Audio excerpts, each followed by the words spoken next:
नांदेड जिल्ह्यामधील प्राचीन आणि प्रसिद्ध ऐतिहासिक मंदिर म्हणलं तर राहेरचं। तर सर्व रामराम, मी आहे वैभव देवडे आणि मी राहतो नांदेड जिल्ह्यात उमरी तालुक्यामध्ये। आज होतो कारेगावला आणि कारेगावमध्ये आल्या माझ्यासोबत होते मुन्नू अण्णा आणि सचिन गंजेवार। तर आम्ही तिघं चाललो होतो राहेरला। राहेरला जायचं एकमेव कारण म्हणजे राहेरचं एक प्राचीन आणि सुप्रसिद्ध मंदिर आहे।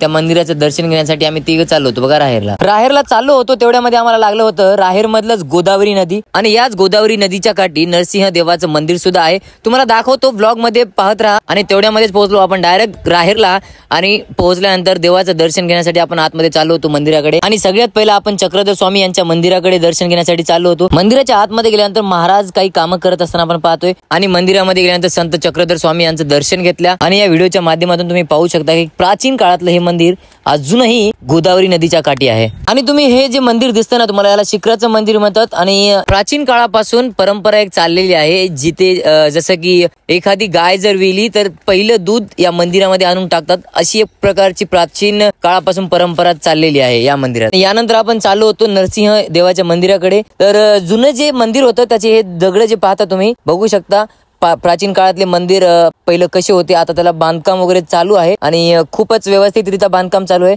आपण आता जे पाहतोय मंदिर आहे ना, जे प्राचीन काळामधलं मंदिर नरसिंह देवाचं मंदिर आहे। आणि असं मानलं जातं की हे मंदिर तब्बल 11वे ते 13वे दशकापूर्वी बांधलेलं होतं। आणि या व्हिडिओच्या माध्यमातून तुम्ही बघू शकता कशा प्रकारची पहिल्याची कामगिरी होती, कलाकारी। आणि हे जे पूर्ण होते ना, तुम्हाला असं वाटत असेल की हे लाकडं आहेत, पण हे लाकडं नाही, प्रॉपर दगड आहेत। आणि तुम्ही देवाला बघू शकता, नरसिंह देवाचं मंदिर आणि हे नरसिंह देव। आणि मित्रांनो, हे जे नांदेड जिल्ह्यामध्ये स्थित राहेरचं मंदिर आहे, या मंदिराला कोण कोण आलं होतं कमेंट मध्ये नक्की सांगा। आणि हे जे तुम्ही बघताय ना, हे प्रॉपर पूर्ण दगड आहेत। आणि एवढे मोठे दगड कशा प्रकारे बांधले असतील हे पण विचार करा। आणि हे जे तुम्ही दगडावर बघता ना, हाताची कलाकारी कसली भारी आहे आणि हे कसं काढले असतील कमेंट मध्ये नक्की सांगा बरं का। Bye bye.